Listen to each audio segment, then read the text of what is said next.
परम श्रद्धेय स्वामी चिदानंद सरस्वती महाराज जी के चरणों में वंदन करता हूँ। मंचासीन शिक्षा भूषण सम्मान से सम्मानित doctor Kuldeep Agnihotri ji, doctor Meenakshi Jain, doctor संजीवनी केलकर जी, अखिल भारतीय राष्ट्रीय शैक्षिक महासंघ के वरिष्ठ उपाध्यक्ष निर्मला यादव जी,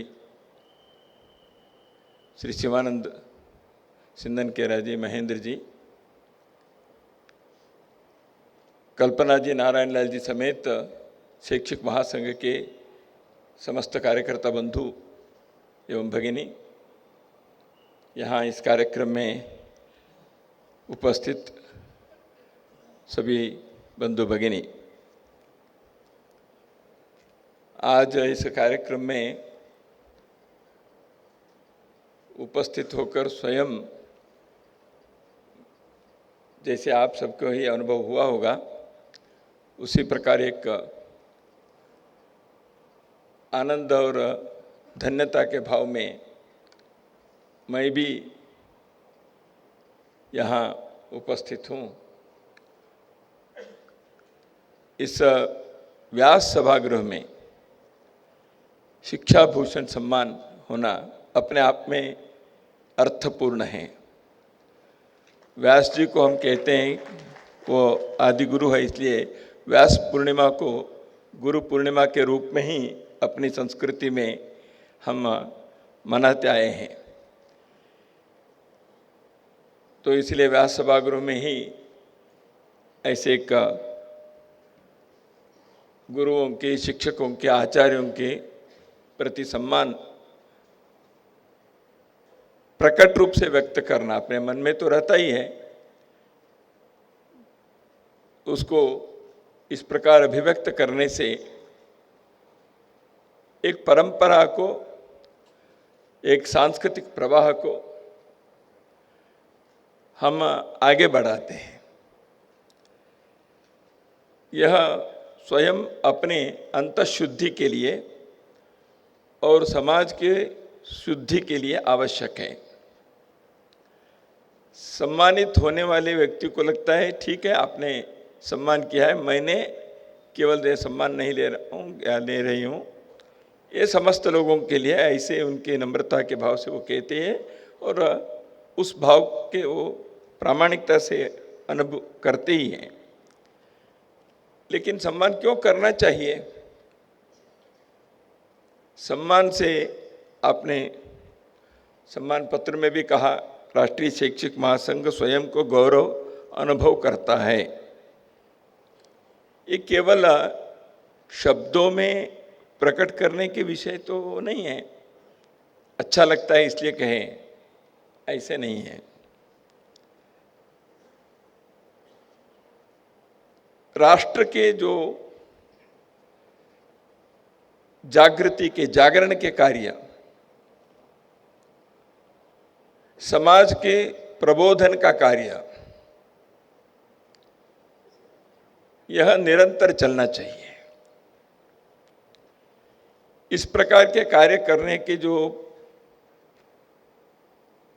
परंपरा जहाँ तक अपने देश में इस भूमि पर है, ऐसे विभूति लोग मंच पर आज देख रहे हैं आप उनको।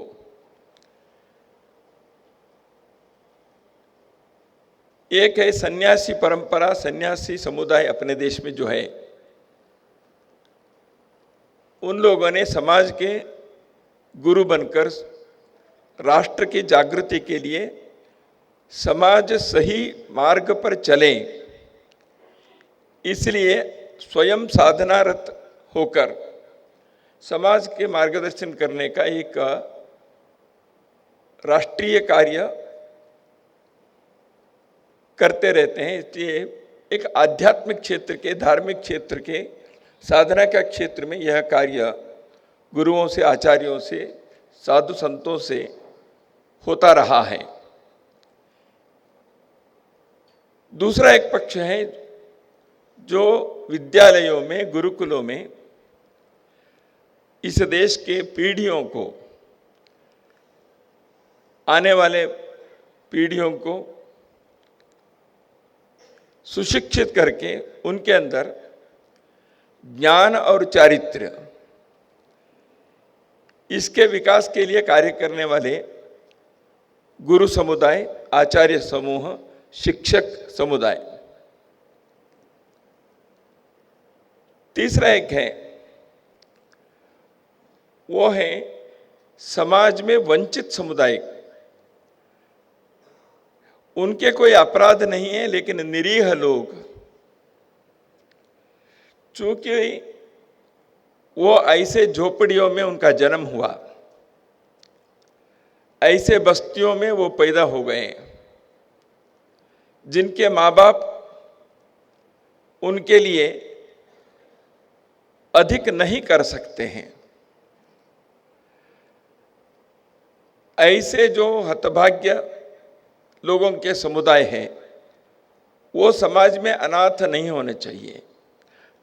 हम हतभाग्य हैं ऐसे महसूस नहीं करने चाहिए। इतने विशाल समाज, संपन्न समाज, सुशिक्षित समाज चारों ओर होने पर भी समाज के कुछ समुदाय अपने को अनाथ मानना, अपने को हतभाग्य अनुभव करना, यह किसी भी समाज के लिए, किसी भी राष्ट्र के लिए भूषण नहीं है। इसलिए ऐसे एक संवेदना से प्रेरित होकर समाज के सभी ऐसे बच्चे, वो अपने ही बच्चे हैं, इस ममत्व से, वात्सल्य से उनके विकास के लिए, ऐसे समूह के उन्नति के लिए कार्य करने वाले सेवाभावी लोग, शिक्षा के क्षेत्र में विशेष प्रयत्न ऐसे कई लोगों ने स्वयं शिक्षक न होते हुए भी किए। डॉक्टर संजीवनी केलकर जी ने कहा कि मैं अध्यापिका शिक्षिका तो नहीं हूं। महाराष्ट्र में तो सावित्रीबाई फुले के एक परंपरा है, जिस प्रकार उन्होंने, और महात्मा ज्योतिबा फुले, इन लोगों ने कैसे समाज के वंचित समुदाय के लिए शिक्षा से उनको समर्थ बनाने के लिए, सशक्त बनाने के लिए एक अद्भुत प्रयत्न किया। वह इतिहास हम सब जानते हैं, उससे सबको प्रेरणा मिलती है, मिलने भी चाहिए। राष्ट्रीय शैक्षिक महासंघ ने, जैसे अभी प्रारंभ में कहा, कई दशकों से शिक्षा क्षेत्र के एक महत्वपूर्ण स्तंभ शिक्षकों के बीच कार्य कर रहा है। उन्होंने उद्देश्य भी बताया। शिक्षा के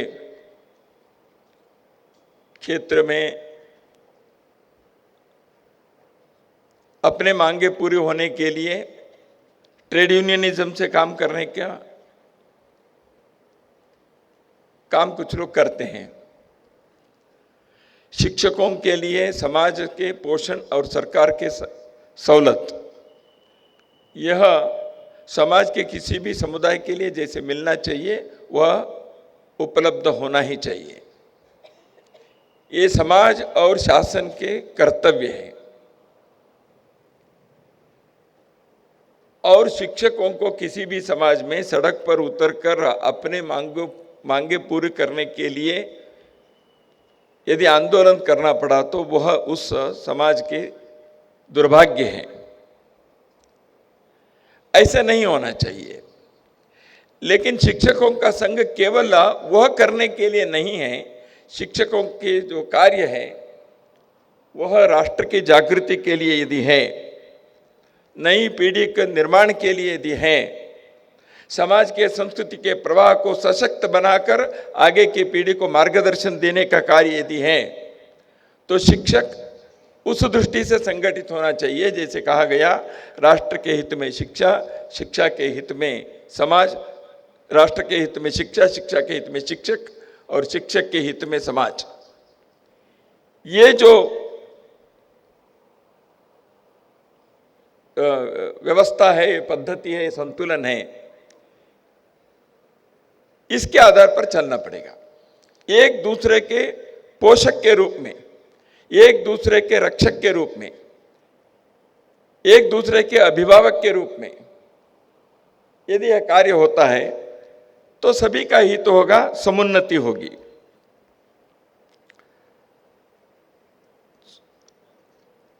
राष्ट्र के सामने बहुत सारे प्रश्न हैं, लेकिन भारत एक करवट ले रहा है। आज विश्व के सामने भारत को भी विश्वगुरु पुनः एक बार उस आसीन पर स्थापित करवाने के एक बहुत बड़ा व्यापक प्रयत्न जारी है, होना भी चाहिए। और भारत के समाज के अंदर आज भी वह सामर्थ्य है, वह क्षमता है। हजार वर्षों के संघर्ष के कारण कुछ बातें हम भूल गए होंगे, कुछ विषय में हमारे दोष, हमारी गलतियां, हमारी कमियां हो सकती हैं। किसी भी समाज संपूर्ण रूप से दोष से मुक्त नहीं है, और अपने भारत के समाज के बारे में भी हम स्वीकार करते हैं, अपने समाज के अंदर कमियां हैं, त्रुटियां हैं, कलंक है, दोष हैं। लेकिन दोष है, कलंक है, इसलिए इसको घृणा से देखना नहीं है, प्रेम से देखना पड़ेगा, अपनत्व से देखना पड़ेगा। ये मेरा समाज है, इसलिए इसके अंदर जो दोष है इसको ठीक करने का, सुधारने का वह कार्य भी अपना ही है। काल के प्रवाह में, इतिहास के उतार चढ़ाव में, संघर्ष के दौरान हम कई प्रकार के ऐसे समस्याओं की, चुनौतियों के सामना करते हुए आज तक का इस दुनिया में एक राष्ट्र के नाते जीवित हैं, यह कम बात नहीं है। आज भी हजारों वर्षों के पूर्व के जो ज्ञान भंडार है, ज्ञान संपदा है, उसको जैसे अभी भारतीय ज्ञान परंपरा के संदर्भ में अग्निहोत्री जी ने उल्लेख किया, उसके बारे में आज पूरे भारत में और विश्व में भी एक आकर्षण, एक जागृति इस विषय के बारे में पुनः एक बार भारत के प्रत्येक जीवन के प्रत्येक क्षेत्र में यहाँ के ज्ञान परंपरा को, ज्ञान व्यवस्था को समझकर आज के युगानुकूल संदर्भ में उसको कैसे प्रस्तुत किया जाए, उसके लिए जो आवश्यक शोध कार्य करने के एक बहुत बड़ी चुनौती है, उस चुनौती को अपने स्वीकार करना चाहिए। इसलिए वर्तमान पीढ़ी को, आने वाले पीढ़ी को इस दृष्टि से स्थान स्थान पर विद्यालयों में, विश्वविद्यालयों में, शोध केंद्रों में तैयार करने का एक बहुत बड़ा राष्ट्रीय कार्य हाथ में लेना ही पड़ेगा। नई शिक्षा नीति इस दिशा में एक पोषक कार्य कर रही है। इंडियन नॉलेज सिस्टम के संदर्भ में यह बात है। तो इसलिए शिक्षा क्षेत्र में एक आमूलचूल परिवर्तन की आवश्यकता जो महसूस की गई, उसके प्रकाश में जो नई नीति आई, उसमें शिक्षकों की भी एक बहुत बड़ी भूमिका है।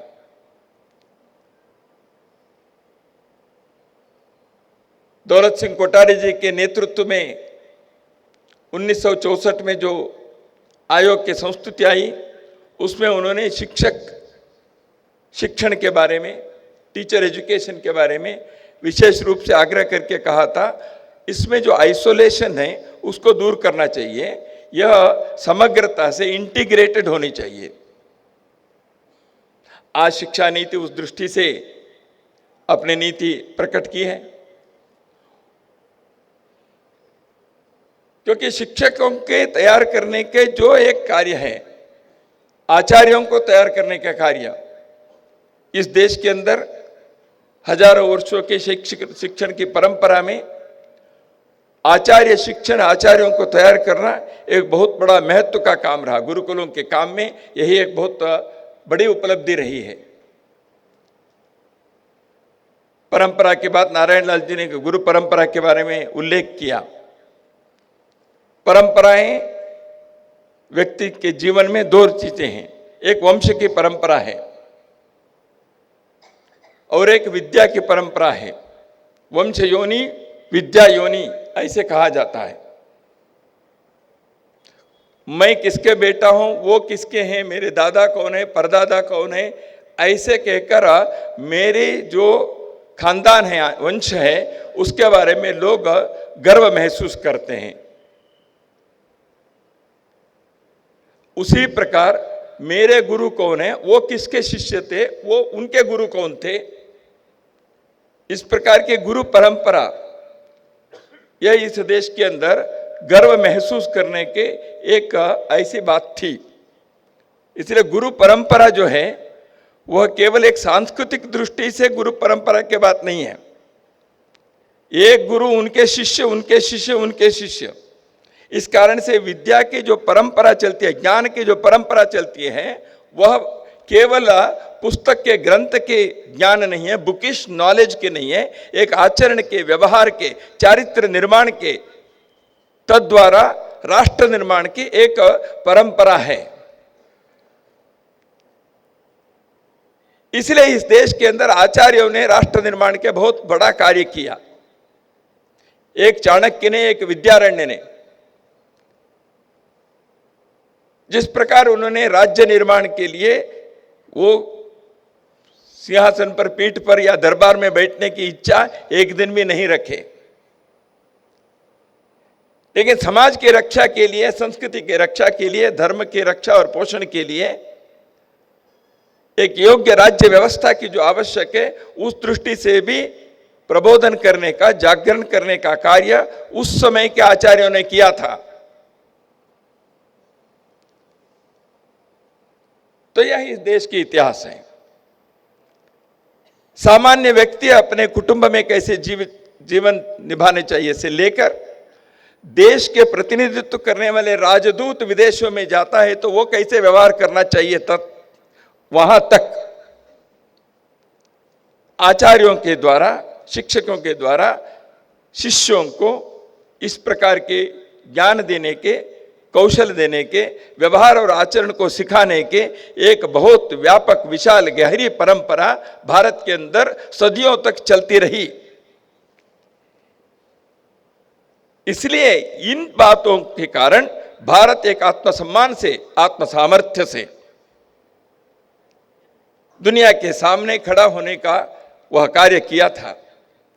आज उस दृष्टि से पुनः एक बार विश्व गुरु बनने के लिए इन बातों को लेकर अपने अंदर राष्ट्रीय शिक्षा नीति उसके लिए एक पोषक कार्य कर सकती है।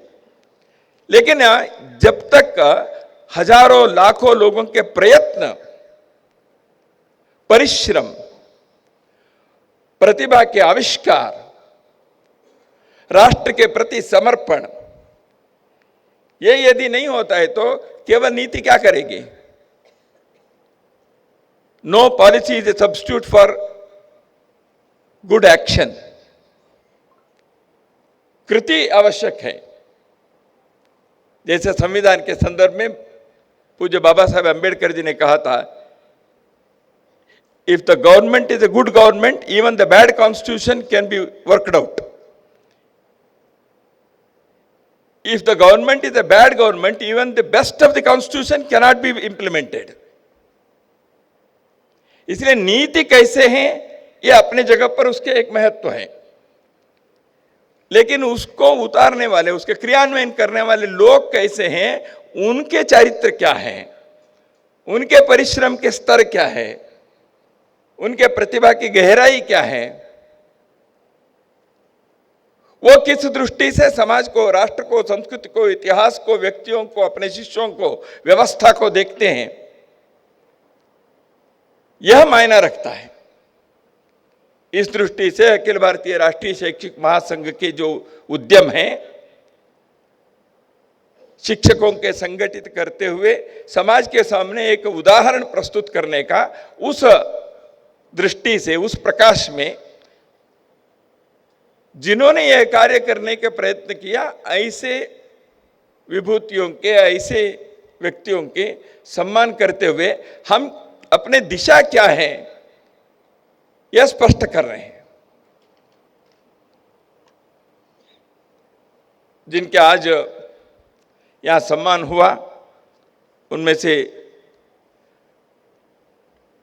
2 आचार्यों को तो मैं वर्षों से जानता हूं। डॉक्टर संजीवनी केलकर जी के बारे में थोड़ा सुना था, परिचय तो नहीं था, लेकिन मीनाक्षी जी और कुलदीप जी अग्निहोत्री जी के बारे में तो उनके सामने कहने के लिए मुझे संकोच होता है, क्योंकि हमारा संबंध ऐसे है, उनके बड़प्पन है, उनकी महानता है। मैं उनके साथ, उनके स्टूडेंट के साथ जैसे भी रह सकता हूँ, मित्रता के साथ भी व्यवहार कर सकता हूँ, और संगठन के एक पदाधिकारी के नाते भी उनके साथ व्यवहार कर सकता हूँ। ये तीनों करने के लिए उन्होंने मुझे स्वातंत्र्य दिया है, ये उनके बड़प्पन है। तो मीनाक्षी जी के साथ मैं कई बार छोटे मोटे झगड़ा भी करता हूँ, आग्रह भी करता हूँ, और जब मुझे पता चला इस कार्यक्रम में उनके सम्मान हो रहा है, तो मैंने उनको फ़ोन नहीं किया। मैं यहाँ आने के बाद भी, क्योंकि मैं फ़ोन करता तो उनको लगेगा जो सच नहीं है, मैंने नाम दिया होगा ऐसे, बिल्कुल ऐसे नहीं है। न कुलदीप अग्निहोत्री जी का मुझे मालूम नहीं था। मैं जब तक आह्वान निमंत्रण पत्र देखा तब तक मुझे ये जानकारी नहीं थी, लेकिन जब देखा मुझे बहुत आनंद हुआ, क्योंकि वैसे सहजता से उनको सम्मान करने के लिए मुझे मौका मिलता ही नहीं था। आज वो मिल गया, वो भी स्वामी जी के सानिध्य में, और व्यास सभागृह में, नागपुर में, रेशम बाग में। तो इसलिए मुझे शिक्षण भूषण के जो सम्मान उनको मिला, जितना आनंद हुआ होगा, और मुझे भी उतना ही आनंद हुआ। आचार्य लोगों के संदर्भ में भारत में अधिक मुझे कहना नहीं है। शिक्षक, अध्यापक, उपाध्याय, आचार्य, आचार्य देशीय, गुरु, ऐसे भिन्न भिन्न शब्दों में कहते हैं। तो कौन क्या बने, वो अपने अपने को सोचने का विचार है। सभी शिक्षक गुरु बने हैं क्या? सभी उपाध्याय आचार्य हो गए हैं क्या?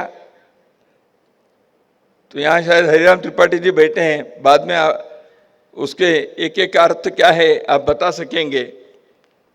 गुरु यानी भारी है, महत्व है, गुरु आकर्षित करते हैं, इसलिए तो गुरुत्व है भूमि को, पृथ्वी को।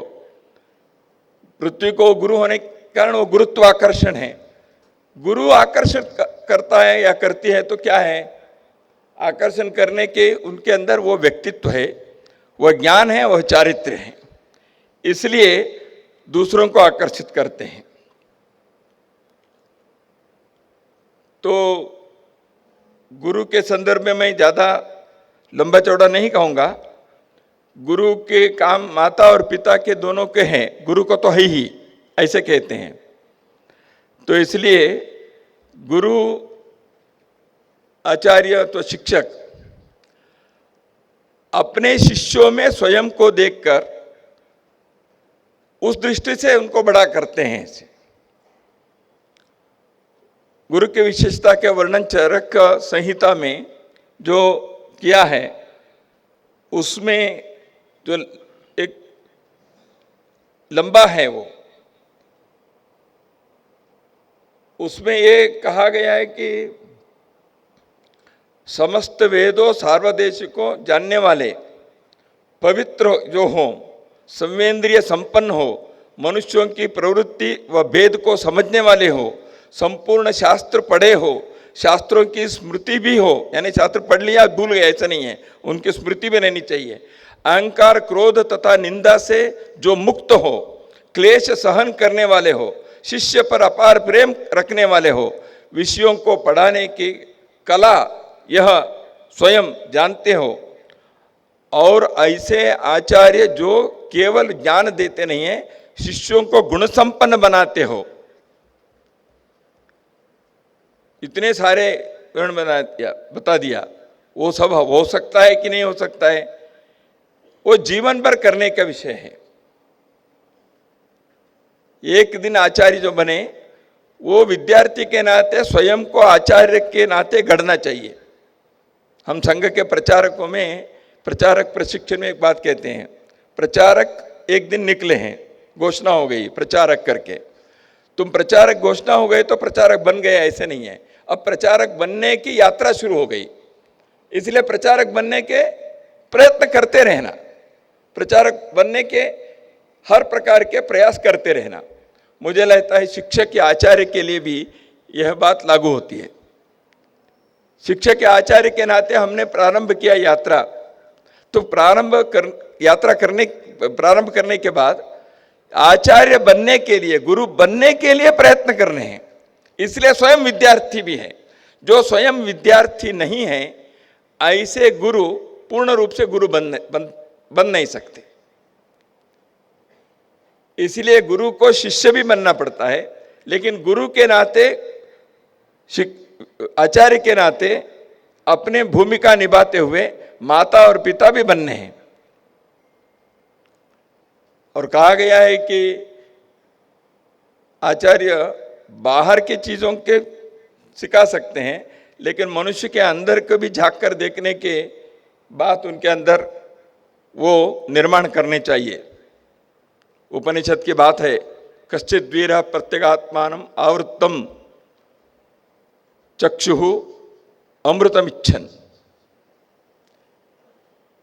सभी इंद्रिय बाहर देखते हैं, लेकिन कुछ ही वीर ऐसे होते हैं, कुछ ही धीर ऐसे होते हैं जो अंदर झांक कर देखने के स्वभाव प्रकृति रखते हैं।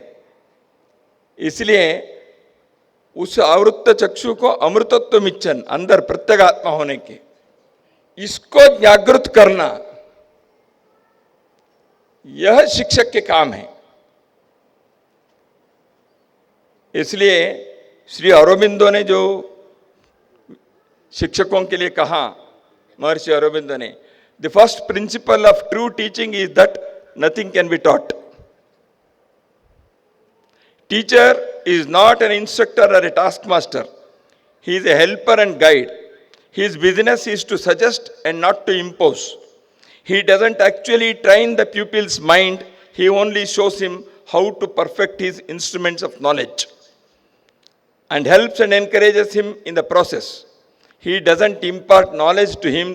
He shows him how to acquire knowledge for himself.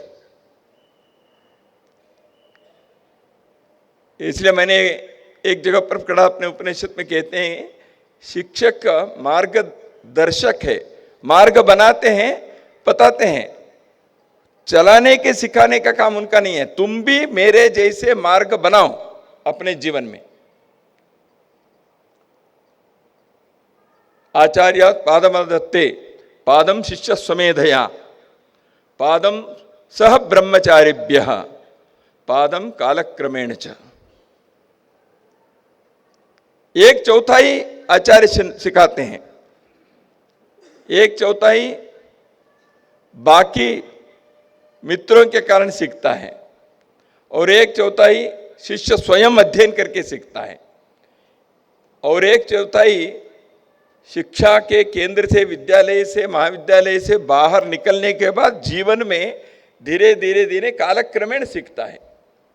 इसका अर्थ यह हो गया, शिक्षक के काम एक चौथाई है, वो विद्यालय का काम है, लेकिन बाकी तीन चौथाई के लिए उसको तैयार करना, बाकी तीन चौथाई करे, बाकी लोगों से सीखे, स्वयं स्वमेधया। इसके लिए उनको कौन बताएगा, प्रेरणा देगा? उसके लिए उनको सिद्धता कौन करेंगे? इसलिए बाकी तीनों में वो सफल हो पूर्ण रूप से, इसके लिए आवश्यक उनके अंदर सामर्थ्य को, क्षमता को, इच्छा को, प्रवृत्ति को, स्वभाव को, आचरण को, चारित्र को, परिश्रम को, ये जागृत करने का कार्य है ना। युग बदलता है, समय बदला होगा। आधुनिक काल में मौलिक बात जो है वो वैसे ही रहेगा, eternal principles and transient order. इसलिए प्रिंसिपल्स को ध्यान में रखें। वर्तमान में गुरुकुल की पद्धति सब जगह संभव नहीं है। आज जहां गुरुकुल है वो तो चलेगा, लेकिन आधुनिक शिक्षा में बहुत सारे लौकिक शिक्षा को हम सिखा रहे हैं। कॉमर्स सिखा रहे हैं, लॉ सिखा रहे हैं, इंटरनेशनल रिलेशन सिखा रहे हैं, आईटी सिखा रहे हैं, आर्टिफिशियल इंटेलिजेंस सिखा रहे हैं, और भी 2500 प्रकार के हम सिखा रहे हैं। ये सब स्किल्स हैं, लौकिक जीवन के हैं, जो अविद्या है। उपनिषद के भाषा में जो विद्या है वो आत्मविद्या है, खुद को समझने की है।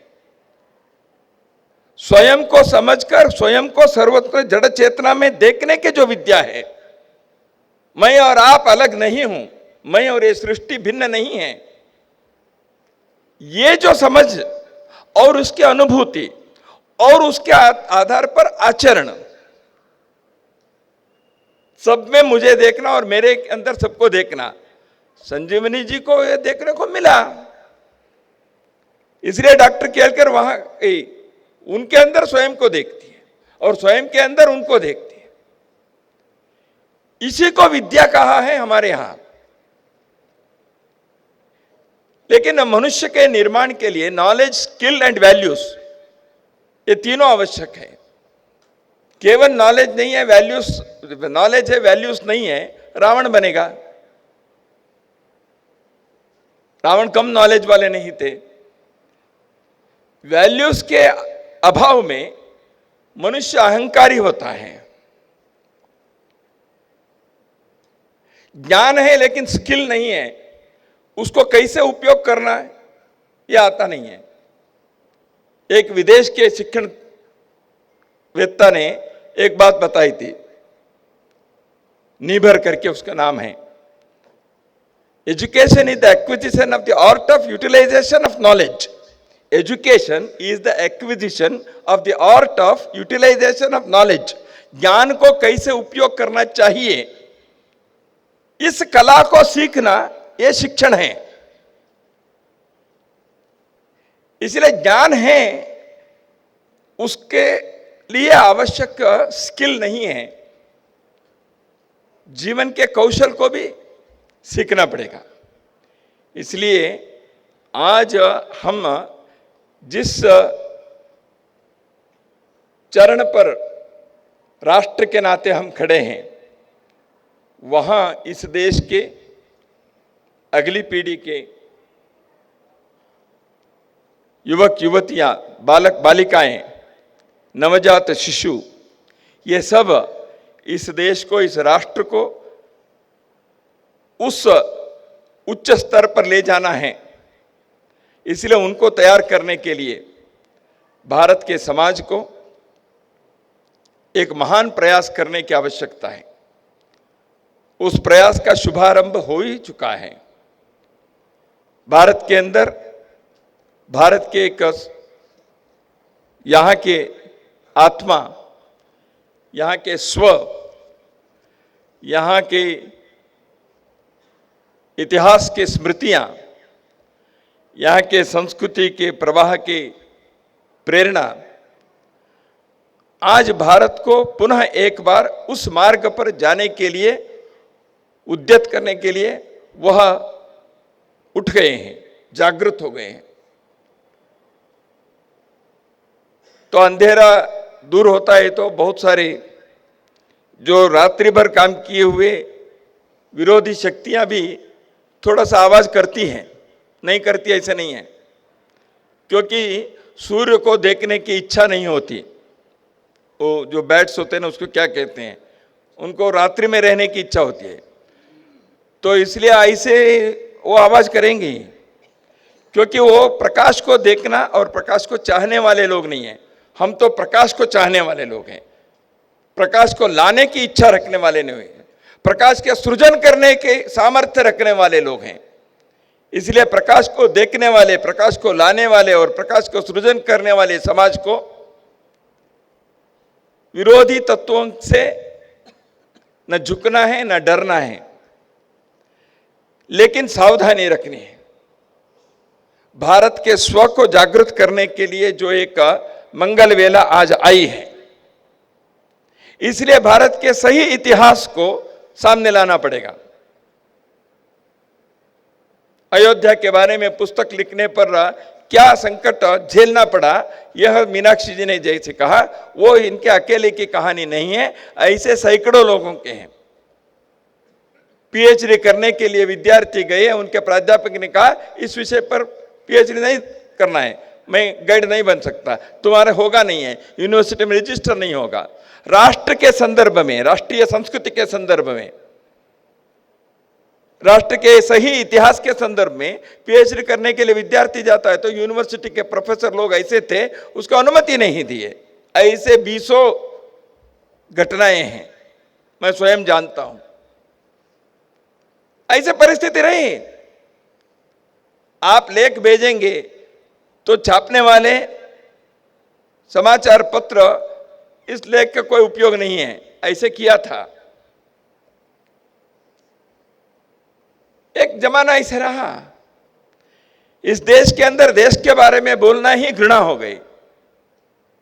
इस देश के अंदर राष्ट्र के बारे में बोलना ही यह बुद्धिमानी नहीं मानी गई। लेकिन परिस्थिति हमेशा ऐसे नहीं रहती, देश के स्व जागृत हो रहा है। इसलिए कॉलोनाइज्ड माइंड्स जो हुए, औपनिवेशिक एक गुलामी के दास्यता के जो मन मस्तिष्क इस देश के अंदर दशकों तक चला, वह अब समाप्त होकर हम डीकोलोनाइजेशन के प्रयत्न करते हुए एक सच में बौद्धिक स्वातंत्र्य के तरफ जा रहे हैं। इसलिए इस वैचारिक संघर्ष में बौद्धिक क्षत्रियों की आवश्यकता अधिक है। इसलिए आचार्यों के एक दूसरा जो महत्वपूर्ण कार्य है, एक अपने शिष्यों को प्रेम से, अपने पुत्र जैसे, पुत्री जैसे सोचकर उनके जीवन के लिए उनको तैयार करना एक प्राथमिक कार्य तो है ही। उनको ज्ञान संपन्न, चरित्र संपन्न बनाने का कार्य है ही। उनके अंदर के प्रतिभा को जागृत करने के कार्य तो है ही। लेकिन राष्ट्रीय दृष्टि से इस स्व को जागृत करने का कार्य डॉक्टर कुलदीप अग्निहोत्री जी ने, डॉक्टर मीनाक्षी जैन ने महाविद्यालयों में, विश्वविद्यालयों में अपने अध्यापन का कार्य करते हुए इस कार्य के, इस राष्ट्रीय स्व को, भारत की आत्मा को जागृत करने के लिए जिन जिन क्षेत्रों में आवश्यकता है, संस्कृति के, इतिहास के, महापुरुषों के जीवन के, भाषा के, ऐसे विभिन्न क्षेत्रों में इस दृष्टि से कठिन परिस्थिति में कार्य करके हमारे लिए उस ज्ञान के अमृत को हमारे सामने उन्होंने रखा है। ऐसे जितने भी लोगों ने कार्य किया है वो सब अभिनंदनीय है, प्रशंसनीय है और हम उन सब के प्रति हमारी कृतज्ञता है। अब समय है उस ज्ञान को, उस परिश्रम के फल को ठीक से उपयोग करते हुए भारत के समाज की आत्मा को जागृत करने का, यहाँ के स्वबोधित राष्ट्र विश्वगुरु बनने के उस दिशा में जाने के लिए हम सबके व्यक्तिगत और सामूहिक प्रयास और परिश्रम, उसकी पराकाष्ठा करने के लिए अपने को संकल्प लेना है। मुझे लगता है आज के कार्यक्रम यह संदेश हम सबको दिया है अपने ही तरीके से, ऐसे मैं मानता हूँ। पुनः एक बार सभी को धन्यवाद।